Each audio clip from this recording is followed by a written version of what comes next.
எந்த வேலை பண்ணாலும் கலக்கலா பண்ணி வைக்கணும். அப்பதான் நாம செய்யற சமையல் மனம் குணம் எல்லாம் நிறைந்து வாசனைக்கு மூக்கு வாயிலான ஜொல்லு ஊத்தணும். ஹாய் ஃப்ரெண்ட்ஸ், அஸ்ஸலாமு அலைக்கும். Welcome to Mariba's kitchen.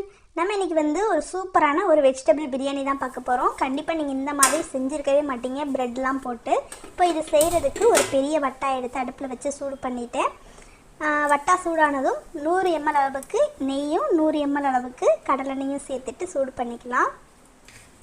இப்போ நெய் எண்ணெய் சூடானதும் ஒரு 4 பெரிய வெங்காயத்தை நீல வாக்கில் கட் பண்ணி வச்சுருந்தேன், அதை உள்ள சேர்த்துடலாம். சேர்த்துட்டு நல்லா இதை வதக்கி விட்டுடலாம். வெங்காயம் நல்லா கோல்டன் ப்ரௌன் கலரில் நமக்கு வதங்கி வரணும். அப்போ தான் பிரியாணிக்கான அந்த கலர் நமக்கு கிடைக்கும். இப்போ லைட்டாக இந்த மாதிரி வதங்கிட்டு இருக்கும்போது நான் ஒரு 4 பச்சை மிளகாயை 2ஆக கீறி சேர்த்துருக்கேன்.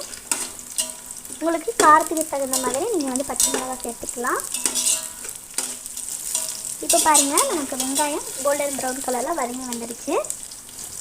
இப்போ இதில் நான் ஒரு கைப்பிடி அளவுக்கு மல்லி இலைகள் சேர்த்துருக்கேன். அதே ஒரு கைப்பிடி அளவுக்கு புதினா இலைகளை சேர்த்துட்டு இந்த இலைகள் ரெண்டுமே நல்லா சுருண்டு வதங்கி வரட்டும்.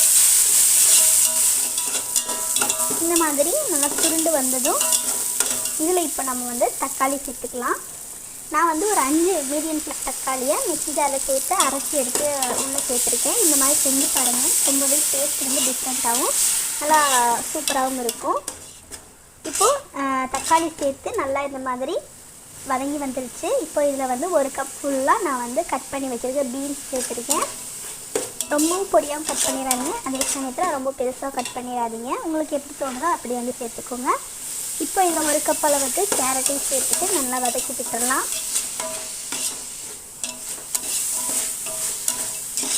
இப்போ கேரட் பீன்ஸ் எல்லாமே நல்லா வதங்கி வந்துடுச்சு. இப்போ இதில் நம்ம 1 கப் ஃபுல்லாக நைட்டு 8 மணி நேரம் ஊற வச்சுருந்தேன் பச்சை பட்டாணி, அதையும் உள்ளே சேர்த்துடலாம். 1 கப் அளவுக்கு சேர்த்துட்டு நல்லா இதையும் கலந்து விட்டுருங்க. லைட்டாக இந்த மாதிரி கலந்து வந்ததும் இதில் ஒரு 3 ஸ்பூன் அளவுக்கு இஞ்சி பூண்டு பேஸ்ட் சேர்த்துக்கலாம். நான் இன்றைக்கி ஒரு 3/4 கிலோ அளவுக்கு வெஜிடபிள் பிரியாணி செய்கிறேன். அதுக்கான மெஷர்மெண்ட்ஸ் தான் இது எல்லாமே. இப்போது இஞ்சி பூண்டு பேஸ்ட் சேர்த்துட்டு நல்லா பச்சை வாசனை போனதுக்கப்புறமா நான் 1 ஸ்பூன் ஃபுல்லாக மிளகாய் தூள் சேர்த்துக்கிறேன். சேர்த்துட்டு நல்லா இதையும் கலந்து விட்டுருங்க. இப்போ இந்த மாதிரி மிக்ஸ் ஆகி வந்ததும் இதில் 2 கைப்பிடி அளவுக்கு உப்பு சேர்த்துக்கலாம், கல்லுப்பு சேர்த்துட்டு நல்லா கலந்து விட்டுருங்க. அப்போ தான் நமக்கு அந்த காய்கறியிலலாம் உப்பு நல்லா பிடிக்கும். இப்போ லைட்டாக எண்ணெயும் பிரிஞ்சு வர ஆரம்பிச்சிருச்சு. இப்போ இதில் பட்டை ஏலக்காய் கிராம்பு சம அளவு எடுத்து மிக்ஸி ஜாரில் சேர்த்து அரைச்சி எடுத்து வச்சுருக்கேன். ஸோ அதுலேருந்து ஒரு 2 ஸ்பூன் மட்டும் சேர்த்துக்கலாம். சேர்த்துட்டு நல்லா இதையும் மிக்ஸ் பண்ணி விட்டுருங்க. இப்போ இந்த மாதிரி நல்லா மிக்ஸ் ஆகி வந்ததும் நம்ம தண்ணி சேர்த்துக்கலாம். நான் 2 உலக்கு வீட்டில் இருக்க சாப்பாடு அரிசி எடுத்திருந்தேன். அதுக்கு 5 உலக்கு தண்ணி சேர்த்துக்கிறேன். உங்கள் வீட்டில் இருக்க அரிசி எந்த அளவுக்கு தண்ணி எடுக்குமோ அதுக்கு தகுந்த மாதிரி நீங்கள் சேர்த்துக்கோங்க. முதல்ல 1 உலக்கு தண்ணி சேர்த்துட்டு மசாலாவோட நல்லா கலந்து விட்டுட்டு அதுக்கப்புறமா மீதி இருக்க 4 உலக்கு தண்ணி சேர்த்துக்கிறேன். ஸோ டேஸ்ட் பண்ணி பார்த்துக்கோங்க. இந்த ஸ்டேஜில் உப்பு பத்தலைன்னா உப்பு சேர்த்துக்கோங்க. அடுத்து ஒரு பாக்கெட் 10 ரூபா பாக்கெட் தயிர் சேர்த்துக்கிறேன். தயிர் சேர்த்துட்டு நல்லா இதை மிக்ஸ் பண்ணி விட்டுருங்க. இப்போ நல்லா கலந்து விட்டாச்சு. இதை மூடி போட்டு ஒரு 10 நிமிஷத்துக்கு கொதிக்க விட்டுடலாம். லைட்டாக கொதி வர்றதுக்கு முன்னாடி நான் ஒரு எலுமிச்சம்பழத்தில் விதையெல்லாம் எடுத்துகிட்டு அந்த சாறு மட்டும் எடுத்துன்னு அதை உள்ளே சேர்த்துட்டு கலந்து விடக்கூடாது. அப்படியே மூடி போட்டுட்டு இன்னும் ஒரு 5லேருந்து ஒரு 10 நிமிஷம் விட்டுட்டிங்கன்னா நல்லா கொதி வரும். ஸோ இந்த ப்ராசஸ்லாம் பண்ணுறதுக்கு ஒரு அரை மணி நேரத்துக்கு முன்னாடியே நம்ம அரிசியை ஊற வச்சிடணும். இப்போ அரிசியை உள்ளே சேர்த்துடலாம். அரிசி சேர்த்தாச்சு. இப்போது கரண்டி வச்சு நல்லா கலந்து விட்டுருங்க. இந்த மாதிரி ஒரு வெஜிடபிள் பிரியாணியை நீங்கள் இது வரைக்கும் செஞ்சுருக்கவே மாட்டீங்க. ஒரு டிஃப்ரெண்ட்டான ஒரு ஸ்டைலில் நம்ம இன்றைக்கி செஞ்சுருக்கோம். இப்போ லைட்டாக கொதி வர ஆரம்பிக்கும். இப்போ மூடி போட்டுட்டு ஒரு 10லேருந்து ஒரு 12 நிமிஷம் மட்டும் நம்ம இதை கொதிக்க விட்டுறலாம்.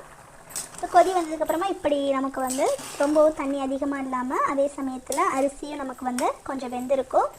இப்போ நம்ம தம் போட்டுடலாம். தம் போடுறதுக்கு நம்ம வீட்டில் இருக்க பழைய தவா இருந்தாலும் சரி, இரும்பு தவா வச்சுருந்தீங்கன்னா அதுலேயும் நீங்கள் போட்டுக்கலாம். ஒரு 10 நிமிஷத்துக்கு ஹை ஃப்ளேமில் வச்சுருங்க. தவா வச்சுட்டு அதுக்கப்புறமா 10 நிமிஷம் கழித்து லோ ஃப்ளேமில் வச்சு ஒரு 30 நிமிஷத்துக்கு அப்படியே தம்மில் விட்டுருங்க. மேலே ஒரு வெயிட்டுக்காக ஒரு தண்ணீர் ரப்பின ஒரு பாத்திரத்தை வச்சுருங்க. இப்போ சரியாக 30 நிமிஷம் கழித்து ஓப்பன் பண்ணி பார்க்கலாம்.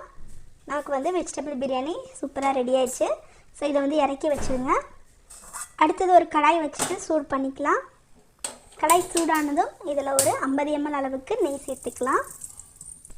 இப்போ இதில் நான் வந்து ஒரு 10 பிரெட் ஸ்லைசஸை நல்லா இந்த மாதிரி ஸ்கொயர் ஷேப்பில் குட்டி குட்டியாக கட் பண்ணி வச்சுருக்கேன். அதை போட்டுட்டு கோல்டன் ப்ரௌன் கலரில் ஃப்ரை பண்ணி எடுத்துக்கலாம்.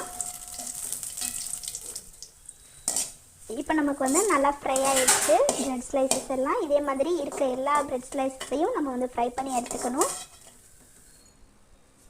இப்போ பாருங்கள், நான் எல்லாத்தையும் வந்து ஃப்ரை பண்ணி எடுத்துட்டேன். அடுத்தது நம்ம வந்து ரெடி பண்ணி வச்சுருக்கோம் இல்லையா வெஜிடபிள் பிரியாணி, அதை வந்து வச்சுட்டு அதுக்கு மேலே வந்து நம்ம ஃப்ரை பண்ணி எடுத்துருக்க பிரெட் ஸ்லைசஸை போட்டுருங்க. ஸ்டவ் ஆன் பண்ண வேணாம். அந்த சூட்லேயே வந்து ஒரு 5 நிமிஷம் விட்டுட்டு அதுக்கப்புறமா வந்து தம்மை வந்து உடச்சி விடுங்க. நம்ம தம் போடுறதுக்கு முன்னாடியே நம்ம வந்து பிரெட் ஸ்லைசஸை சேர்த்துட்டோம்னா நமக்கு சாப்பிடும்போது ரொம்ப களி மாதிரி ஆயிரும். ஸோ தம்மெல்லாம் போட்டு முடிச்சதுக்கப்புறமா நம்ம போட்டோம்னா அங்கங்கே வந்து பிரெட் ஸ்லைசஸ் இருக்கும். சாப்பிடும்போது நல்லா டேஸ்டியாக இருக்கும். இப்போ வந்து சூப்பரான பிரெட் ஸ்லைசஸ்லாம் போட்டு ஒரு வெஜிடபிள் பிரியாணி ரெடி ஆயிடுச்சு. கண்டிப்பாக நீங்களும் இந்த வெஜிடபிள் பிரியாணி ரெசிபியை ட்ரை பண்ணி பாருங்கள். உங்கள் குடும்பத்தில் இருக்கவங்களுக்கும் உங்கள் குழந்தைங்களுக்குமே ரொம்ப பிடிக்கும். ட்ரை பண்ணி பார்த்துட்டு எப்படி வந்துச்சுன்றதை மறக்காமல் கமெண்ட் செக்ஷனில் ஷேர் பண்ணுங்கள். இந்த பிரியாணி ரெசிபி உங்களுக்கு பிடிச்சிருந்தா லைக் பண்ணிவிட்டு உங்கள் ஃப்ரெண்ட்ஸ் அண்ட் ஃபேமிலி கூட ஷேர் பண்ணுங்கள். நம்ம சேனலை இன்னும் சப்ஸ்கிரைப் பண்ணலைன்னா சப்ஸ்கிரைப் பண்ணிவிட்டு பக்கத்தில் இருக்க பெல் ஐக்கானையும் ப்ரெஸ் பண்ணி ஆள் கொடுத்து வச்சுக்கோங்க. அப்போ தான் நாங்கள் போகிற வீடியோஸ் உங்களுக்கு ஈஸியாக நோட்டிஃபிகேஷனில் வரும். நான் இதுக்கு வந்து கொஞ்சம் பட்டாணி இருந்தது, அது கூட கொஞ்சம் முட்டைக்கோஸ்லாம் போட்டு ஒரு பக்கோடா மாதிரி ரெடி பண்ணியிருந்தேன். நீங்களும் வந்து ட்ரை பண்ணி பாருங்கள். இது கூட எது வச்சு சாப்பிட்டாலுமே ரொம்ப சூப்பராக டேஸ்டியாக இருக்கும். இன்னும் இன்ட்ரெஸ்டிங்கான ரெசிபியை நான் சந்திக்கிறேன். தேங்க்யூ ஃபார் வாட்சிங்.